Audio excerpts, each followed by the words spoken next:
Hello, scientific writers. Today I would like to talk about the passive voice. This video is a response to a tweet that I saw not long ago that you see here on the screen. It says, "Ban the passive voice from scientific writing." Now, I'm taking this a little bit out of context because this tweet is in response to another comment, but nonetheless, let's just take the statement at face value. Does it make sense to ban the passive voice from scientific writing? Let's explore that question in this video. And what I would like to do is look at some examples of recently published abstracts to see if they're using the passive voice or the active voice, and in what proportion. And let's think about these abstracts in the sense of, is banning the passive voice being practiced? And is it even practical? Does it make sense to try to ban the passive voice? Now, if you're not sure what I'm talking about by passive voice, check out my previous video, and that's where I explain the difference between active and passive voice. These abstracts that we're going to look at have been simplified so that they're not readily identifiable, and I've also color-coded the sentences. All right, let's take a look at the first example. And also what I've done here is I have highlighted the verbs and I've bolded and underlined the subjects. Now, anything you see in parentheses, that's me summarizing the concept of that sentence. This is a short abstract. It starts out, it says, "Bad things cause bad events that threaten global bad events." That's our context setting sentence. I think it's a good sentence. It's in the active voice. It's coded red because we see that the agent are these bad things and their action is to cause these other events to happen. Now, the very second sentence is passive voice. This is actually an abstract that is authored by the person that said to ban the passive voice from scientific writing. So that person is using the passive voice here in the second sentence of that abstract. Now, I'm not out to give the person a hard time. I'm just trying to explore these questions that I introduced a few minutes ago.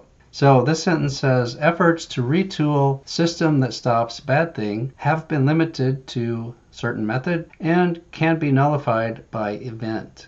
So notice the verb structure there. Have been limited, so it's a state of being verb combined with the past participle of an action verb. And can be nullified, the same thing. So this is clearly a passive voice sentence. So we have not banned the passive voice, even though this person said that we should. The third sentence is neither active nor passive. This is a sentence that uses the verb is, so it's just equating there's a need to develop a new system. I've underlined there as the subject, but you really have to see what there is referring to, and it's referring to the need. Now the next sentence I have color-coded in blue, and this is what I call a false active voice sentence. It says, "Here we show that," and then the rest of the sentence. So if you just look at that part and you treat we as the subject and show as the verb, you would say that's an active voice construction. The reason I call it a false active voice is because if you take off we show that, then it's a passive sentence and it stands alone by itself. We show that is not required at all for the sentence or to get across the scientific point that is in the sentence. So the rest of that sentence says, "The certain thing can be used as a part for a new system." So the certain thing can be used as a part for a new system is a standalone idea, and it's a passive construction. But when you add "here we show" onto the front of it, it makes it appear as though the sentence is active voice. So this is what I call a false active voice. The fifth sentence in this abstract is active voice again. "The things signal in the presence of other things and confer resistance against a bad thing." And the final sentence is not active or passive. Given that the new part works, these things have the potential to stop bad events. All right, so what do we see here? We see that the person that wants to ban the passive voice has used a passive voice sentence and also a false active voice sentence that is really a passive sentence disguised as an active voice sentence. Let's look at another abstract. Same color coding system. "Thing has been considered a promising technology for doing something good." All right, so this is a passive voice sentence. We don't know who is considering that this thing is a promising technology. We have to take their word for it that their implication is true, that it's widely thought in the field that it's a promising technology. But they're not saying who's considering it. The next one is not active or passive. It says, "However,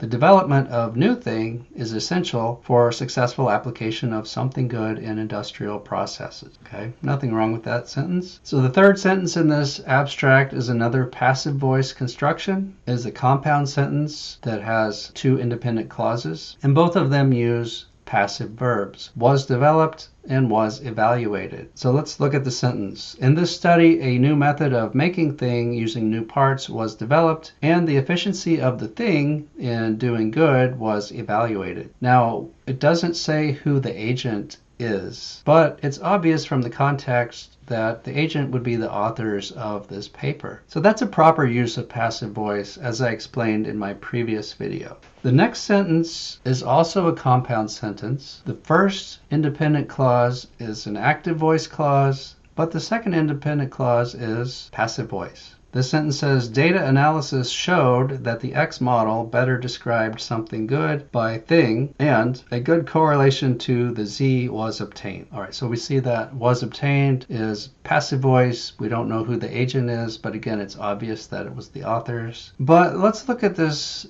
first subject and verb combination. Data analysis showed. That's what we call a faulty predication, because data analysis is a process that the authors used to analyze the results. Through that analysis, they were able to determine that this model better described something good, but the analysis didn't show it in and of itself. The analysis was the tool to discover that information. So analysis can't show something. The results of the analysis can be used to make that determination. I don't know what the authors were thinking when they wrote this, but my interpretation is that they're trying to use this active voice, and so they're forcing a subject in front of an active verb, but it just doesn't quite work. Most readers are going to understand what the authors are trying to do there, but it is a faulty predication. The next sentence is, again, neither active nor passive. The maximum something good for a new thing were higher than the standard thing, and it's a state of being type of sentence. Now the next three sentences at first glance appear to be active voice sentences,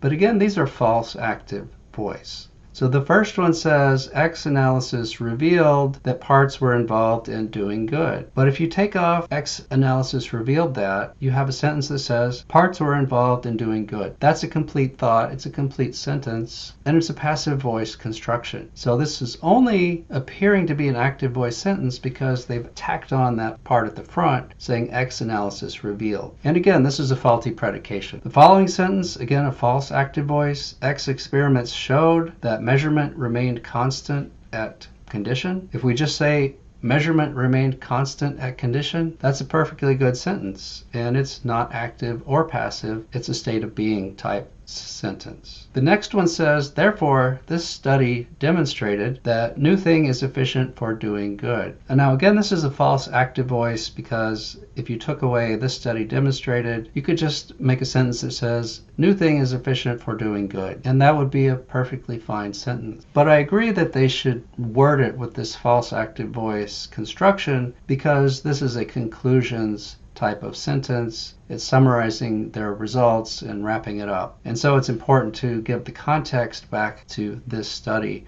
to signal that to the readers. And then the final sentence is neither active nor passive. So we have two passive voice sentences here and two sentences that should be passive voice, but they're disguised as active voice. Let's look at one more abstract. This one says the X family inhabit habitat 1 and habitat 2 as one of the major lineages in certain organisms. So that's a nice sentence. It's an active voice sentence. Nothing wrong there at all. This is a great first sentence for an abstract. The second sentence, again, is passive. It says, our understanding of their ology has often been advanced by method. So why is this passive voice? It looks like there's an agent there. It says our. But that our is not an agent. It's a modifier of understanding, which is the subject of the sentence. So our understanding has been advanced by method. It's a passive voice sentence. Now, I'm not complaining about it being a passive voice sentence. I'm just observing that it is. I think it's a good sentence. The next sentence is, here we present advanced method based on analysis of big data set. That's an active construction. The next few sentences are active voice also. We'll just read through those quickly. The resulting well-resolved model helps address several important questions about X, Y, and Z. A time-calibrated model yields result 1, result 2, and shows that something happened. We explored the idea that something happened in a certain way and demonstrate a certain relationship. We tested the hypothesis that X and Y are asymmetric with certain details. So we have mostly active voice up to this point. We just had that one sentence that was passive voice. But then we have two more false active voice sentences. Using X and Y models, we found that both A and B are significantly associated with patterns of something, and that the highest rates of Z are associated with something. So again, we could take off the we found, and just if the sentence said A and B are significantly associated with patterns of something, that would be a complete sentence, and it would be a passive voice sentence. The next one also is a false active. We also conclude that the pattern of something is largely restricted to a certain subset of organisms. If you took off the we also conclude and we just said the pattern of something is largely restricted to a certain subset of organisms, that would be not active but also not passive. Now again, I think it's fine that they use this false active construction because this is their wrap-up sentence. And then the final sentence again is active. Certain patterns for X family across distinction challenge many recent general conclusions about this model. This abstract had mostly active voice, a couple of false active voice sentences, and one passive voice sentence. Now, could we have made that passive voice sentence, the second one, could we have made that an active sentence? Let's think about how to do that. You would say something like, researchers have advanced our understanding of their ology by method. You could do that, and that would make it an active voice sentence. But again, it would be like, well, what researchers are you talking about? So it would kind of be an awkward way to put it. Then it's putting the emphasis on researchers that have advanced the understanding. But the important thing is the understanding itself. It's not about the researchers that have advanced that understanding. It's about the state of knowledge about this topic. It's better to use the passive construction in that sentence. All right, so what are the lessons that I take away from this exercise? Firstly, the passive voice is being used, even by those who rail against it. So the person that put that statement on Twitter to ban the passive voice actually does use the passive voice sometimes. Lesson number 2, the passive voice is not always bad. Now, we've analyzed why the passive voice works in these 3 abstracts, but in my other video, I talked about other reasons to use passive voice. So it's not always bad. Thirdly, trying too hard to avoid the passive voice can lead to other problems, like this false active voice. And as we pointed out, faulty predication, where you're trying to make a process into an agent when it shouldn't be. And the 4th lesson I take from this is, do try to use active voice when it's better, but don't worry about using the passive voice when it is better. There's nothing wrong with the passive voice if it's used intentionally and correctly. What do you think? Do you agree or do you disagree? I'm okay either way. Let's have a conversation in the comments below. Thank you for watching. I'll see you next time, and happy writing.